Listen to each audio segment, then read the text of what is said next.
1962. The Indy 500 is won by a driver in his 40s. A famous manufacturer takes victory at Le Mans with a dominant performance from one entry. It's a season-long battle for the World Drivers' Championship between two legends of their era, and Taco Bell opens for the first time in Irvine, California. 2021. The Indy 500 is won by a driver in his 40s. A famous manufacturer takes victory at Le Mans with a dominant performance from one entry. It's a season-long battle for the World Drivers' Championship between two legends of their era, and Taco Bell opens for the first time in Perth, Western Australia.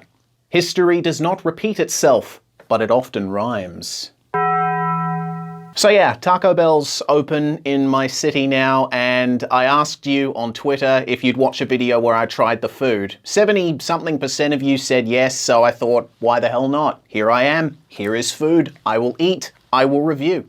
Please enjoy footage of my visit while I make a post-production disclaimer. Hey, that's my car. Of course I know that these places are Mexican style, not true Mexican. I just say Mexican in this video as shorthand. I've never had a truly legitimate taco, like the ones you'd get from a truck in LA or on a street in Mexico, though I want to. But if I want convenient, close-by Mexican-style food down here, I've got to go to the chains. So just know that when I react to this food, I'm judging it with Taco Bell's regional competition in my part of the world in mind. Rightio, have a good one. I decided to get a general sort of average of the most popular items on the menu. So I have for you here the crunchy taco with beef, the cheesy double-decker taco with beef, the beefy cheesy burrito, the California burrito, I got pulled pork on this one, and the legendary Crunchwrap Supreme. Let's see what it's all like. Here we go. My first time trying the basics, really.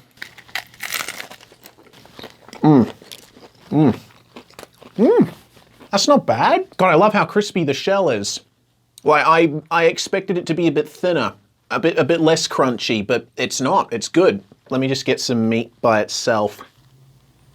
Yeah, it tastes pretty much as I expected it to taste, you know? Salty, bit spicy, very beefy.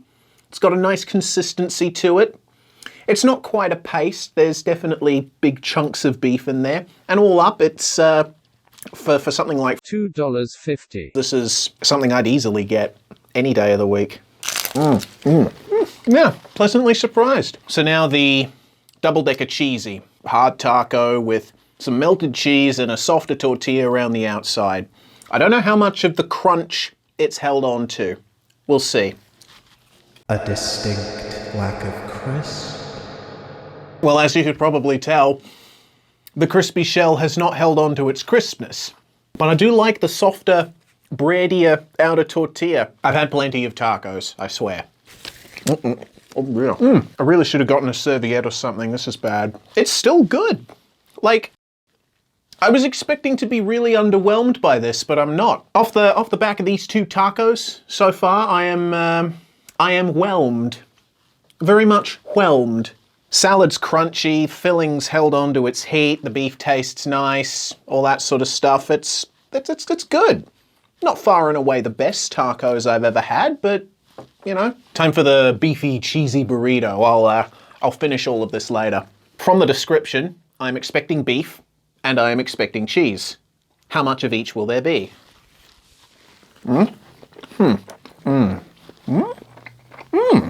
I knew that there's rice in burritos generally, but the rice kind of surprised me here. I thought it was just going to be beef and cheese, but I'm not disappointed. I'm not complaining. Oh, you see that? I'm going to eat that. I mean, the cheese sauce is nice. It tastes like cheese, and it's a sauce. That's pretty much it. And as I get further down the burrito, the spice of the beef and the rice, it starts to come in, and I think it's a pleasant amount of heat for someone like me with a typical white guy palate. Let's try and get a bit more cheese sauce in there. Oh yeah, that's the stuff. That's good. Filling distribution could be improved a little bit. I would have liked a bit of all three in each bite. Haven't quite gotten that, but again, not much to complain about here. It's got that nice little bit of ooey gooiness that I like in a toasted burrito. Reflection and recap before the final 2 items. I've had plenty of tacos, mostly from other Mexican chains that have already been established down here in Australia. But compared to all of them, I think it stacks up all right. It's a different flavor profile for sure. Like something from Zambrero, for example. You have a bit more of an emphasis on the acidity and the sweetness of the spices and everything that's mixed into the meat. Here it's like, bam, savory, savory, savory, yum, yum, yum. And I think, you know, if you've eaten a lot from other Mexican places like Zambrero, Salsas, what's the other one, Mad Mex, I think for something a bit different to those, you'd do well to go for this. I mean, it's certainly not going to set you back much. It's quite cheap. The beefy cheesy taco, which I still have to finish. I like the softness of the outside tortilla. I like the cheesiness that the cheese obviously brings. But I feel like that sort of dichotomy between, you know, a soft bready tortilla and a hard crunchy tortilla is kind of missing from this. And the beefy cheesy burrito, well, not much to it other than the rice, the meat, and the cheese, and all were pretty good. Would have liked it to be a bit crunchier. Let's see how the California burrito stacks up. More salad in this. Yeah. That is interesting. Very interesting.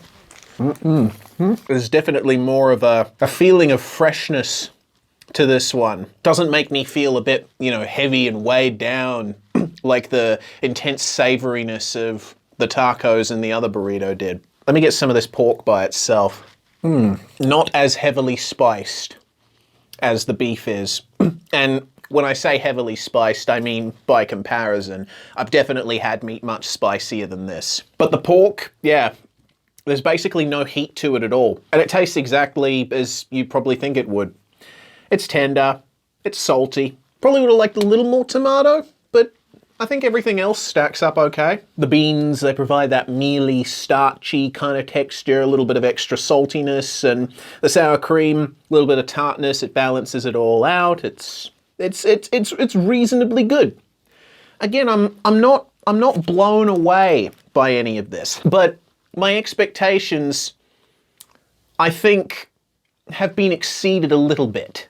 Let's see how the final contender does. The legendary Crunchwrap Supreme. This has been sitting here for a while, so the tostada, I think, is going to be anything but crunchy. And yeah, feeling it.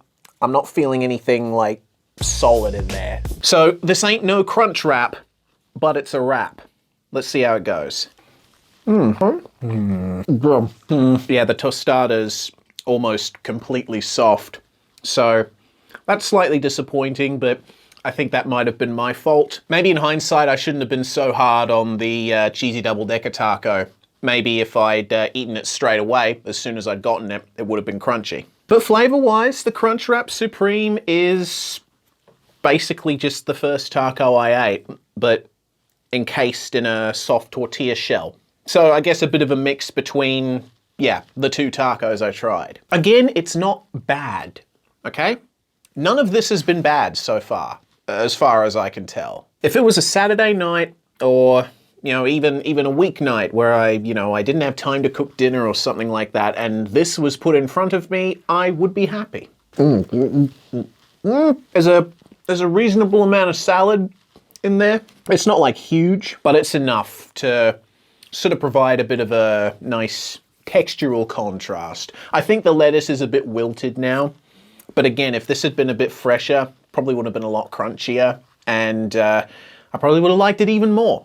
It does become a little harder to eat when you start getting into the folds of the tortilla on the top, as you could see. Oh, hang on. Is this like cotija cheese or something? Some kind of feta-like cheese in here. Is it cheese? Bruh. No, that's coagulated sour cream. Oops-a-daisy. I keep taking bites though. Maybe it's because I'm hungry, but I think part of it is that, you know, this is just genuinely serviceable fast food. So the California burrito, I like the extra freshness that I get from this. It was a nice uplifting course on the way to the crunch wrap. The crunch wrap itself, it's a rearranged taco.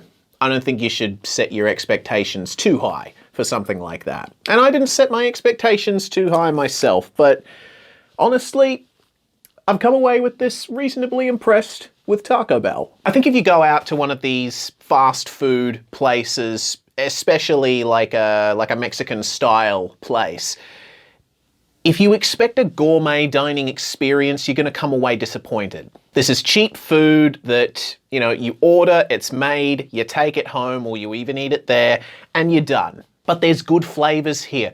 There are good textures. I found myself enjoying this a bit more than I thought I would.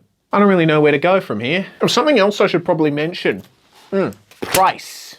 This wasn't as expensive as I was expecting it to be. And if you live in Australia like me, you know that everything is expensive. But that long gone crunchy taco was only $2.50. Like, cheap price for a fast food item in Australia. Especially one of that size. I thought I'd be paying closer to $5 or $6 for something like that. The cheesy double-decker beef taco, the remnants of which are here, that was $7.25. So yeah, I can understand the price hike there, definitely. You know, especially if it's actual cheese rather than a processed cheese sauce that they use. And it looks like that's the case. It is straight up like melted cheddar cheese in between these tortillas. The beefy cheesy burrito, that's $4.50. And I'd say that's a reasonable price as well, you know? It's no frills, no fuss. You get your meat, your cheese, your rice, your tortilla, and yeah, $4.50. I mean, Jesus. Now the California burrito, $7.95, and you know, I've eaten a bit over half of this, and it's still got some considerable heft to it. In a value for money sense, this probably has a couple of points over the cheesy double-decker taco. It's 70 cents more expensive, but, you know, you get a burrito, Jesus Christ. And again, that pulled pork filling, it tastes pretty good. I think I would like a bit more spice to it, maybe something a little more interesting on the palate, but, you know, for the time being, it's reasonable. And the Crunchwrap Supreme, that's $8.95 for one of these by itself. Would I say that it's worth nearly $9 for something like this? When it's basically just, you know, a rearranged taco? I don't know. Maybe for a treat. You know, this seems like a real treat kind of food. And honestly, I like the little bag it comes in. That's pretty handy. I probably wouldn't pay $8.95 on the regular for a Crunchwrap Supreme, but once in a while, yeah, I can probably spare the extra little bit of cash and get this and have a, maybe, you know, like a burger type experience. I don't know what the hell I'm talking about. So all up, all of these items that were on the table, plus an extra crunch wrap that I got for my brother, that came out to $40.10. I'm impressed by the cheapness of Taco Bell. Do you get what you pay for?